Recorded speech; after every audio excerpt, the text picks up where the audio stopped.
제단 뿌린 십자가를 붙들자, 그런 제목입니다.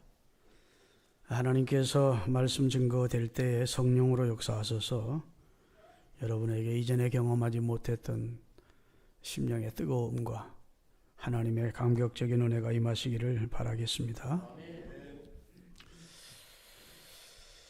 제가 즐겨보던 역사 드라마가 있는데 용의 눈물이라는 역사 드라마입니다.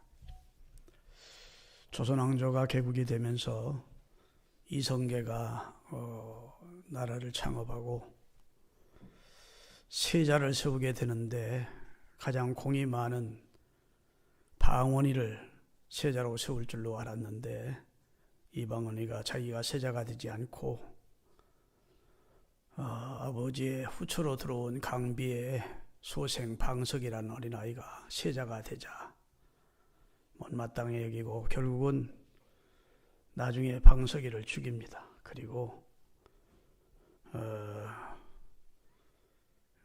세자가 되려 할 때 또 방과라고 하는 동복 형이, 바로 위에 있는 형이 또 반란을 일으키죠. 그래서 형제간에 또 비비린내나는 권력 투쟁이 이어지게 됩니다. 그런 과정을 통해서 태조 이성계가 물러나고 유순하기 그지없던 정조라고 하는 정종이라고 하는 이방원의 형이 잠시 권좌에 앉았다가 세자로 책봉된 이방원이 결국은 조선왕조의 세 번째 왕이 되는 나라를 통치하게 됩니다. 참, 권력이 무엇인지 권력은 피보다 진하구나, 그렇게 느끼게 됩니다. 우리나라도 이 재벌들이 경영권이 아들들에게 넘어가면서 그 경영권을 가지고 형제들 간에 많은 다툼이 있습니다. 삼성도 있었고 그리고 현대도 있었고, 롯데는 신동빈이라고 하는 둘째 아들이 경영에 참여하면서 아주 일을 많이 하고 경영을 잘하고 너무 정권을 쥐고 힘드니까 아버지가 좀 책망을 하고 안 좋게 여기니까 아버지를 잘라버립니다. 그러니까 아버지 편에 서 있던 형이 또 동생과 싸우게 되고 경영권을 놓고 부자 간에 혹은 형제 간에 다툼이 있었다는 것을 우리가 잘 압니다. 그걸 보면서 역시 돈은, 따라합시다, 돈은 피보다 진한가 보다. 권력이나 경영권이나 이런 것들은 형제도 필요 없고 부모 자식도 필요 없고, 사람의 욕심이라는 게 대단하구나, 그런 걸 느끼게 되죠. 오늘 본문은 다윗 왕이 이제 늙어서 죽음이 가까이 닥쳐오고 있을 때 후계자 왕을 세워야 되는 상황 속에서 왕의 계승 사건을 다루고 있는 내용입니다.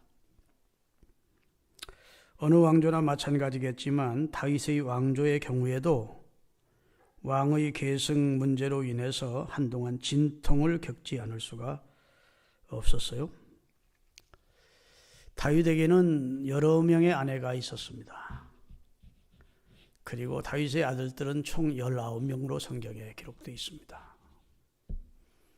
근데 안타깝게도 다윗의 큰아들 암논은 셋째 이복 동생 압살롬에 의해서 살해를 당합니다. 압살롬의 친두인 이복 여동생을 겁탈하는 사건으로 인해 앙심을 품었던 이복 동생 압살롬이 제일 맏형인 암논을 죽여요. 두 번째 형이 길르압이라고 하는 아들이 있었습니다. 근데 그 이름이 존재감이 없어요. 아마 일찍 죽었지 않나 싶습니다. 그 다음에 세 번째 왕자가 압살롬입니다. 그가 아버지의 용서를 확실하게 받지 못하자 불만을 품고 아버지의 권좌를 노리면서 쿠데타를 일으켜 아버지가 통치하던 예루살렘 왕궁을 점령합니다. 다윗이 머리를 풀어 헤치고 슬퍼 눈물을 흘리면서 왕궁을 나와 피신해 가는 내용이 성경에 기록이 되어 있습니다. 그 쿠데타가 성공을 하지 못하고 결국 압살롬도 요압이라는 장군에 의해서 죽임을 당하게 돼요. 그래서 세 아들이 다 다윗보다 앞서간 것 같아요. 그리고 네 번째 아들이 오늘 본문의 주인공인 아도니아입니다. 아도니아. 솔로몬은 10번째 아들입니다. 그러니까 왕의 계열 서열로 따지면 저 밑에요. 솔로몬은. 우리가 지금 솔로몬 하면 당연히 다윗의 뒤를 이어 왕이 될 제목이라고 생각하지만 그것은 우리 편의 생각이고 당시 인본주의적 모든 여건이나 상황이 아도니아가 왕의 서열, 왕위를 계승할 서열 1위입니다. 첫 번째. 근데 그런 채용이 준수했대요. 잘생겼던 것 같아요. 1장 5절부터 6절을 띄우겠습니다. 때에 핫깃의 아들 아도니아가, 이 핫깃이란 말은 아버지가 핫깃이란 말이 아니고 아버지는 다윗이고 부인 이름이 핫깃입니다. 그러니까 다윗의 부인 핫깃이란 여자에게 낳은 아들 아도니아가 스스로 자기를 높였대요. 이게 문제가 되는 겁니다. 하나님의 뜻이나 아버지의 뜻은 상관없고 내가 권력 서열 1번째야. 첫 번 받을 사람이야. 스스로 자기를 높여 자고하여 내가 왕이 되리라 하고 자기를 위하여 병거들을 준비하고 가병들을 모으고 자기 경호원을 50명 이상 거두고 그리고 군대 장관 요압이 자기를 지지하고 이스라엘은 종교국가, 신정국가니까 대제사장이 또 대단한 권세가 있는데 아비아달이 이 아도니아를 지지하는 입장입니다. 그러니까 뭐 탄탄대로 아버지의 뜻이든 하나님의 뜻이든 상관없이 내가 아버지 뒤를 이어 차기 이스라엘의 왕이 된다고 자신은 확신했습니다. 그리고 여러 형제들을 부르고 여러 신하들을 부르고 자기를 추종하는 사람들을 모아서 소를 잡고 양을 잡고 살찐 송아지를 잡고 잔치를 하면서 아도니아 왕 만세를 부르게 했습니다. 그래서 아도니아가 왕이 되는 것이 기정사실화된 것입니다. 수많은 사람들이 아도니아 지역의 사람들이 모여서 먹고 마시고 잔치를 하고 있었습니다.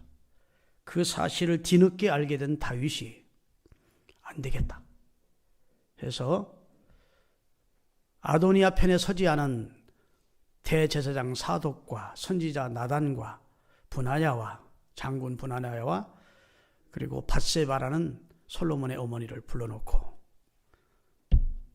하나님의 뜻이 솔로몬에게 있다. 하나님이 내게 솔로몬을 주실 때 네 뒤를 이어 이스라엘의 우위를 이어갈 자다. 너는 성전을 짓지 못하지만 바로 밧세바라는 여인을 통해 낳은 이 솔로몬은 샬롬 왕이고 이를 통해서 내가 성전을 지어받겠다 하고 하나님이 이미 다윗에게 영감을 주시고 말씀을 해주셨다고요. 그러니까 인간적으로 봐서 아도니아가 왕의 인류의 서열이라도 하나님의 뜻은 다른 데 있는 거예요. 하나님은 비록 10번째 아들이지만 솔로몬이 이스라엘의 왕위로 낙점을 하나님이 해놓고 있는 상태였다고요. 그런데 큰일 난 거예요. 아버지 다윗의 입장에서 보면 형제간에 난이 일어나게 생긴 거예요. 나라가 두 조각이 나게 생긴 거예요. 급히 불러서 여호와의 이름으로 기름을 부으라는 거예요. 그런데 아도니아는 기름 붓는 건 생략해버린 거예요. 그러니까 악입니다. 그러니까 죄예요. 여러분과 저는 악인은 그 심판을 받는데 우리는 악인이라고 하면 죄인이라고 하면 도덕적으로 윤리적으로 거짓말하거나 무슨 도둑질하거나 이런 것은 죄라고 크게 여기는데 그것도 죄지만 하나님이 보실 때 근원적인 죄는 하나님의 뜻이나 하나님의 법을 저버리는 겁니다. 스스로 왕이 되고자 하는 것입니다. 스스로 자기가 통치자가 되려고 하는 것입니다. 우리 조상 인류의 조상 아담이 범한 죄와 똑같습니다. 스스로 하나님과 같아지려는 것. 여기 아도니아가 자기를 스스로 높였다는 거예요. 하나님의 뜻이든지 아버지의 뜻이든지 상관없다는 겁니다. 기름 붓는 게 무슨 그렇게 중요하냐는 겁니다. 그런 절차를 우습게 여기는 거. 그러니까 악인입니다. 결국은 아도니아는 하나님의 심판을 받게 되지만 여하튼 그러나 다윗은 절차를 거칩니다. 솔로몬에게 기름을 붓게 하고 온 악기를 다 동원해서 솔로몬 왕을 만세를 부르게 하고 양강나팔에 뿔을 펄펄 울려서 솔로몬 왕 만세를 부르며 예루살렘 거리를 행진하게 한 겁니다. 그러니까 뭐 신비로운 뿔나팔 소리가 들리면서 막 온 땅이 진동하는 막 행진이 울리면서 막 솔로몬 왕 만세를 부르면서 여호와 이름을 부르면서 막 예루살렘 거리에 행진을 하니까 잔치하다가 깜짝 놀란 겁니다. 아도니아가 무슨 일이냐 하고 물었더니 요나단이라고 하는 젊은이가 와서 하는 말이 내 주 왕 다윗께서 솔로몬에게 이미 기름을 부어 왕으로 세웠고 온 이스라엘 백성들이 솔로몬 왕을 부르면서 지금 행진하고 축제를 벌이고 있는 중입니다. 그러니까 오늘 본문 49절에 그 잔치에 아도니아의 잔치에 참여했던 모든 사람들이 잘못하면 자기들이 죽게 생겼어. 반란자, 쿠데타에 가담한 사람들이니까 다 도망했대. 오늘 본문은 조금 완곡한 표현을 했지만 다 제 길로 가버렸대. 여러분 옛날이나 지금이나 역적 모의, 뭐 쿠데타 이런 거 그냥 안 두죠. 그러니까 철 모르고 하나님의 뜻도 모르고 아도니아 왕 만세를 부르면서 아도니아의 잔치에 참여했던 사람들이 대세가 실권이 이미 솔로몬에게 넘어간 걸 알고 일이 그르쳤음을 알고 다 도망해버린 거예요. 누구 혼자 남은 거예요? 네? 땡수 마시고 속 차려야 될 사람이 하나 딱 남았는데 아도니아가 남은 거예요. 큰일 났어요. 솔로몬 왕에 의해 자기가 쿠데타 주동자로 죽게 생긴 거예요. 그래서 그는 신앙 가정에서 태어났고 자라난 왕자이기 때문에 그래도 성경을 알아서 이때 살 길은 성소로 뛰어가서 성전으로 뛰어가서 번제단의 뿔을 잡고 내가 죄를 지었지만 하나님의 말씀에 의지해서 나를 생명을 살려달라, 나를 용서해달라 이렇게 부르짖으면 살려주는 주라는 말씀이 성경에 있거든요. 자, 누가복음 죄송합니다.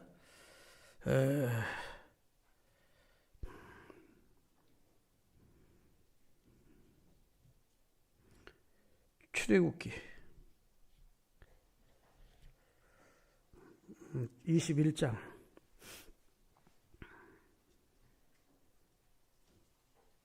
13절 같이 읽습니다. 만일 사람이 괴감이 아니라 나 하나님의 사람을 그 손에 붙이시면 심판할 사람, 죽어 마땅한 죄인으로 이미 정죄가 돼버리면 내가 그 사람을 위해서 한 곳을 정하리니 그 사람이 그리로 도망해서 도피성제도나 그 다음에 오늘 본문에 나오는 제단뿔을 부여잡고 생명을 용서해 주시기를 구하면 살려주라는 하나님의 복음적 메시지가 구약에 있다고요.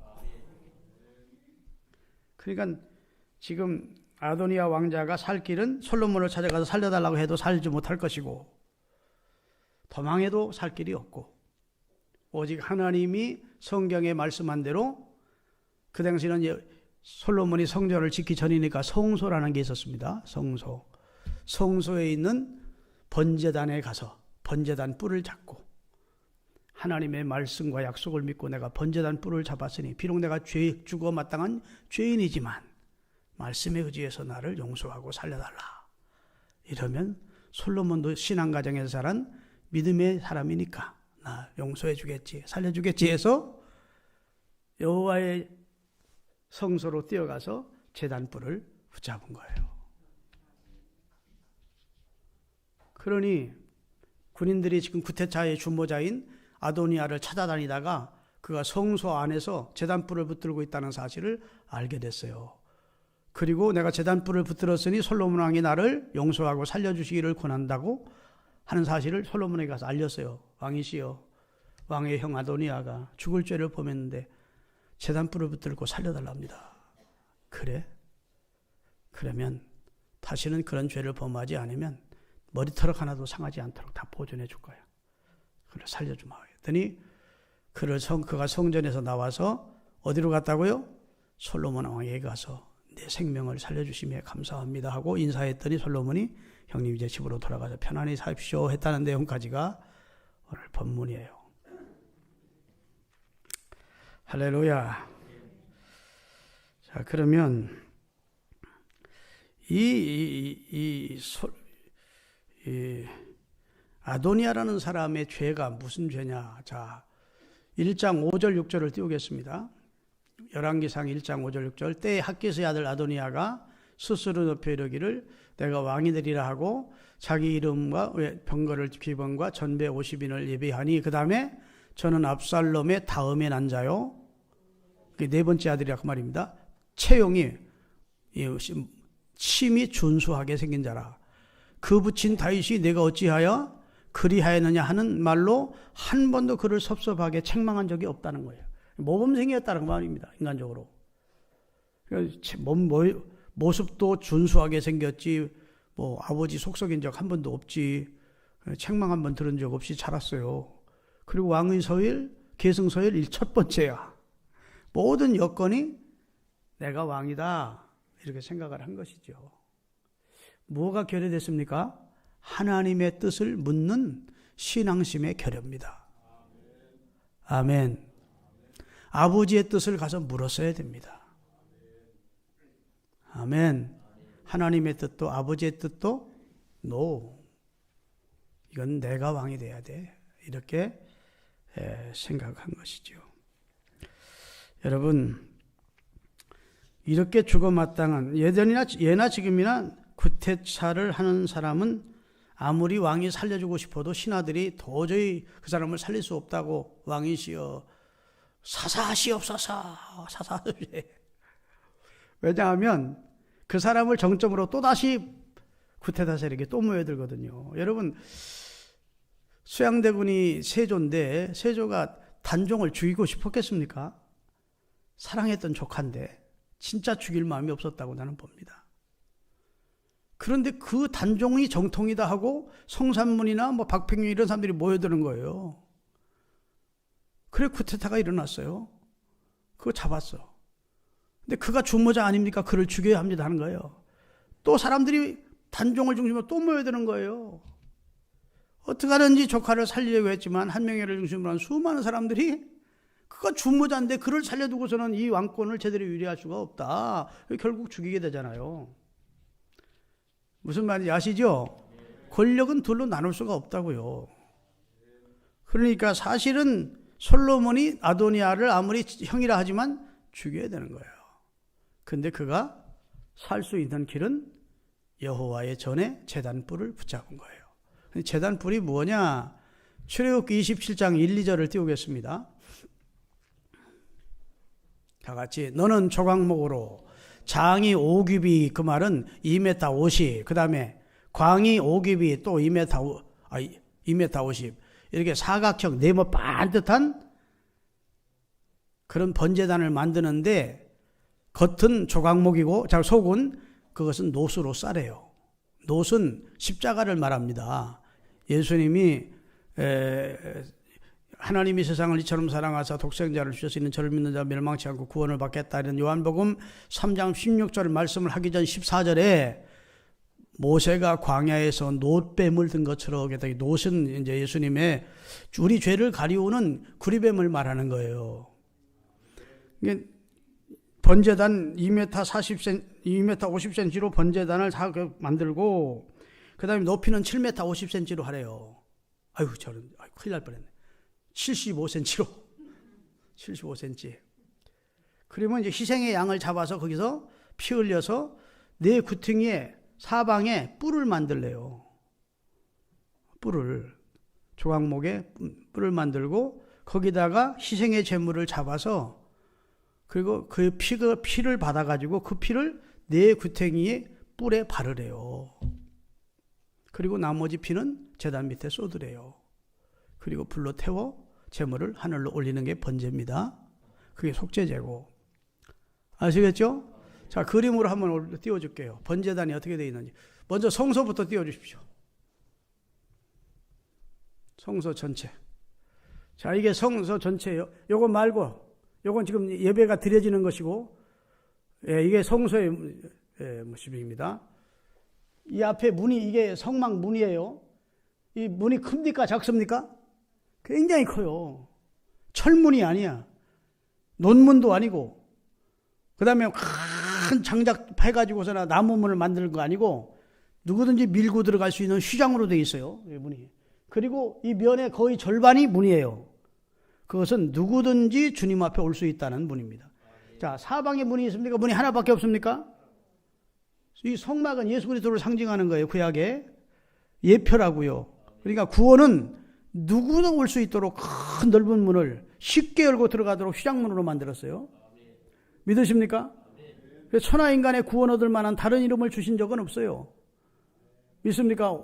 나는 길이요 진리요 생명이 오직 나를 통해서만 아버지께로 올 수 있어요. 이 구원의 문, 이 문이 나는 양의 문이라고 예수님이 말씀하셨어요. 이 문이 이렇게 넓게 만드셨어요. 딱 들어가고 나면 첫 번째 만나는 게 이제 번제단입니다.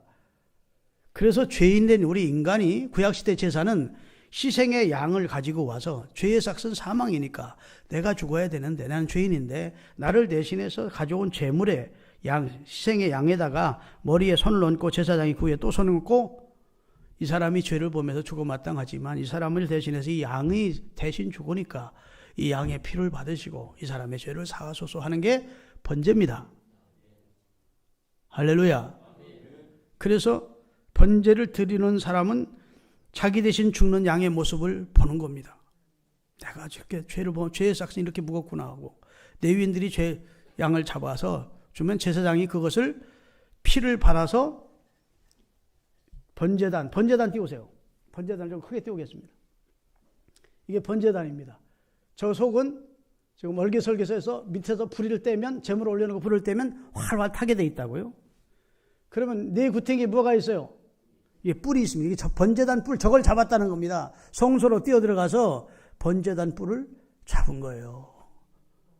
그리고 내가 죄를 범했지만 하나님의 약속에 의해서 번제단 뿔을 잡았으니 내 죄를 사해달라. 이렇게 요청을 하게 된 거예요. 자, 예레미야 17장 1절입니다. 유다의 죄는 금강석 끝 철필로, 여러분 금강석 끝 철필이라고 하면 금강석으로 된 아주 끝이 날카로운 철필로 우리 인간의 죄를 적는데 철필로 기록되되 그들의 마음과 그들의 제단 뿔에 새겨놓는다. 잘 들으세요. 여러분이 죄를 짓고 잊어버려도 하나님은 잊지 않습니다. 여러분의 마음판에 새겨놓고 심판대 앞에 서게 돼 있어요. 여러분이 지은 죄가 제단 뿔에 새겨진대. 아멘. 아이고 어떻게 그 조그마한 제단 뿔에 무슨 인류의 죄가 다 새겨집니까? 반도체가 생기기 전에는 불가능한 것처럼 보여서. 근데 반도체라는 것은 조그마한 거 하나가 아니요. 우리 65억 인구를 다 이름을 다 적어놓을 수가 있습니다.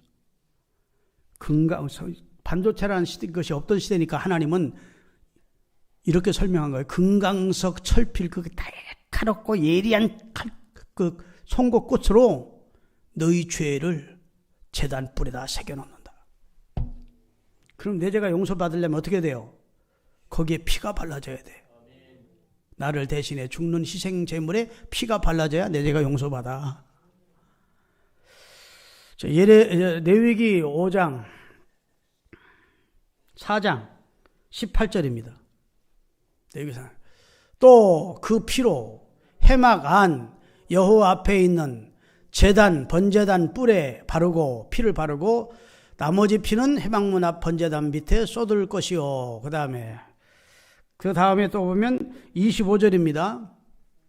레위기 제사장은 그 속죄의 희생의 피를 손가락에 찍어 제단 뿔에 바르고 그 피는 제단 밑에 쏟고, 그 다음에 30절 제사장은 손가락으로 그 피를 찍어 번제단 뿔에 바르고 그 피는 전부 단 밑에 쏟고, 34절 제사장은 그 속죄제의 희생의 피를 손가락으로 찍어 번제단 뿔에 바르고 그 피는 전부 땅 단 밑에 쏟고 태우라는 겁니다. 자, 왜 자꾸 하나님께서 희생의 제물이 드려졌으면 그 희생의 제물의 피를 그릇에 담아가지고 제사장이 그 피를 번제단 뿔에 바르게 했을까요? 인류의 죄가 다 기록된 것이라는 겁니다. 피가 없으면 사람이 생명이 피에 있나니 피가 없으면 속함이 없느니라 하는데 피로 속죄를 받는 것입니다. 할렐루야. 구약은 그랬다고요. 근데 구약은 그림자고 신약은 실체, 이루어진 거예요. 왜 하나님께서 예양예수 비슷하게 이 번제단의 의미를 이렇게 설명하고 있느냐? 진짜 우리 인류의 죄를 지고 희생이 되는 진짜 번제단이 등장한다는 겁니다. 여러분, 번제단은 희생 제물이 피 흘려 죽는 것이 번제단입니다. 아멘. 그런데 예수님은 세상 죄를 지고 가는 하나님의 어린 양입니다. 세상 죄를 지고 가기 위해서 이 세상에 오신 분입니다. 이사야 53장에 보면 그가 찔림은 우리 허물 때문이고 그가 장함은 우리 죄악 때문이라는 겁니다. 할렐루야. 예수님의 죄악 때문에 예수님이 달려 죽으신 것이 아닙니다. 우리 죄 때문에 우리 무리의 죄악을 하나님은 그에게 담당시켜서 전가시켜서 번제단에서 희생이 되게 하셨는데 이제는 어디에 희생이 되게 희생제물이 피 흘려 죽는 것이 번제단이듯 인류의 죄를 대신하시고 피 흘려 죽은 곳이 십자가입니다. 이 놀라운 사실을 바울이 깨달았을 때 십자가 외에는 자랑할 것이 없다. 나는 십자가만 전하겠다. 아멘. 십자가는 하나님의 지혜요 하나님의 능력이 되더라. 십자가 속에 사죄함이 있고 구원이 있고 영생이 있고 생명이 있더라. 십자가 하는 겁니다. 하나님의 아들이 이 세상에 오셔서 구약시대의 짐승들이 피 흘려 죽는 번제단 거기에 피를 뿌려 제반 뿔에 닿으면 그건 죄인이라도 거기 붙들면 용서를 받듯 이제는 하나님의 아들 예수 그리스도께서 하늘과 땅 사이에 자신이 제사장이 되어 자신의 몸을 제물로 해서 영원한 속죄를 십자가라는 제단에서 그가 피 흘려 죽으시며 다 이루었다 하신 거예요. 아무리 무서운 죄를 졌어도 큰 죄를 졌어도 이제는 내가 죄인됨을 고백하고 예수님의 십자가를 믿고 붙들면 그것 때문에 그는 용서받고 구원받고 생명을 얻고 천국의 백성이 되는 겁니다. 십자가 단단히 붙잡고 날마다 이기며 나가세 머리에 면류관 쓰고서 주 앞에 찬양할 때까지 다 같이 예수는 우리를 깨끗게 하시는 주시니 그의 피 우리를 눈보다 더 희게 하셨네. 신학자인 그 모스라고 하는 분은 이렇게 말했습니다. 십자가 밑에서 통해의 눈물을 흘려본 경험이 없는 자는 아직도 신자라 할 수 없다. 십자가의 사랑, 십자가의 은혜, 예수님의 그 큰 사랑과 은혜를 깨닫고 본인이 얼마나 큰 죄인이었음을 깨닫고 통한의 눈물, 회개의 눈물을 흘려본 적이 없는 사람은 아직도 신자라 할 수 없다. 여러분, 점점 저는 나이가 들면서 진짜 주님이 이제는 주님이 소중하구나. 진짜 신앙이 귀하구나. 주님 진짜 남은 세월 목회 바로 하기 위해서 지금이라도 정신 차리고 주님 가까이 하며 정말 주님 앞에 신실한 종으로 쓰임 받아야겠구나. 이런 생각이 자꾸 들어요. 이제 철드는 것 같아. 그전에는 그냥 막 열심만 가지고 했는데 진짜 하나님 앞에 진지해져요. 여러분, 인간이 다 황금 기둥 붙들고 삽니다. 보석 박힌 기둥 붙들고 삽니다. 어떤 사람은 손에 칼이나 총을 들고 삽니다. 원수 갚으려고. 어떤 사람은 어려울 때 남의 바지가랑이 붙들고 나 좀 도와줘 그러고 삽니다. 어떤 사람은 자기 자신을 붙들고 살자, 낙심하지 말고 살아야 돼, 힘내자 자기를 붙들고 삽니다. 다 아니야. 십자가를 붙들어. 십자가 붙들면 주님이 은혜를 주셔, 용기를 주셔, 힘을 주셔, 이길 능력과 지혜를 주셔. 십자가는 능력입니다. 그래서 예수님이 이 세상에 태어나시는 것을 예언하는 사가랴가 그의 입에서 나오는 말이 아니라 성령의 감동을 입어서 예수님의 출현을 예언합니다. 그리고 이제 쇠요한이 태어나고 그리고 예수님이 태어나게 돼요. 자, 누가복음 1장 68절에서 71절까지 띄우겠습니다. 찬송하리로다 주 이스라엘의 하나님이여 그 백성을 돌보사 그 백성의 죄를 용서하시며, 그 다음에 우리를 위하여 구원의 뿔을 그 종 다윗의 족에 일으키셨으니. 예수님이 다윗의 후손으로 오세요. 그분은 구원의 뿔이시래요. 우리가 붙들어야 될 뿔이 되신대요. 제단 뿔이시래요. 그분이 달려 돌아가신 곳이 제단이시래요. 십자가. 이것은 주께서 예로부터 거룩한 선자의 입으로 말씀하신 바와 같이 우리 원수에게서와 우리를 미워하는 모든 자의 손에서 우리를 구원하시기 위한 구원의 표징으로 하나님이 다윗의 후손 가운데 구원의 뿔이 되시는 그리스도를 보내신다. 그리고 보내셨습니다. 예수님은 우리의 구원의 뿔이십니다. 할렐루야. 여러분, 십자가 붙들고 삽시다. 뭐 다른 거 붙들고 막 용기 내자, 힘내자 그러지 말고 십자가 붙들어야 돼요. 우리의 자랑은 십자가고 우리의 소망도 십자가고. 십자가가 아니었으면 우리가 어떻게 구원받아요? 어떻게 용서받아요? 어떻게 생명을 얻어요? 어떻게 하나님 자녀가 돼요? 하나님과 우리 인간 사이에 가장 역사적으로 큰 사건은 십자가 사건입니다. 십자가가 있었기 때문에 우리 인류가 구원을 얻은 거예요. 하나님이 인간을 의식하지 않으면 인간까지가 죽든 말든 상관없어. 멸망하든 말든 상관없어. 하나님이 인간을 제외시키고 인간을 의식하지 않으면 십자가 사건은 없었습니다. 그러나 하나님은 인간을 의식하지 않을 수가 없었어요. 만물의 영장으로 당신과 교제하고 지은 인간을 회복시켜야 될 필요성이 있었어요. 그래서 섭리 가운데 그 아들을 보내시마 말씀하시고 때가 되어 보내시고 십자가에서 우리 죄를 속량하게 하소서. 우리 인간의 모든 죄를 담당하신 제단 뿔이 되게 하시고 우리의 모든 죄악의 금강석 철필보다 더 날카로운 철필로 기록된 우리 죄를 그의 피로 씻어서 우리를 하나님 앞에 의로운 자가 되게 하신 거예요. 최후 승리를 얻기까지 주의 십자가 사랑하리. 빛난 면류관 받기까지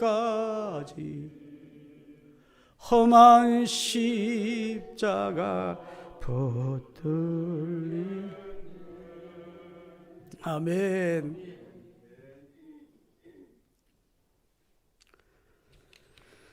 여러분, 말씀을 제가 좀 많이 늘어놓은 것 같지만 핵심은 분명해요. 우리 용서받을 길은 하나밖에 없습니다.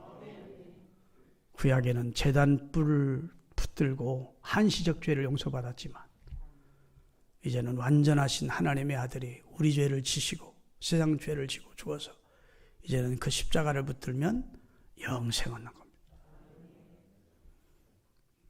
어려울 때, 문제를 만났을 때 낙심하지 말고 십자가 붙들고 기도하세요. 다 하나님이 감당할 힘도 주시고 합력하여 선을 이루도록 아름답게 하실 줄로 믿으시기를 바랍니다. 기도하겠습니다.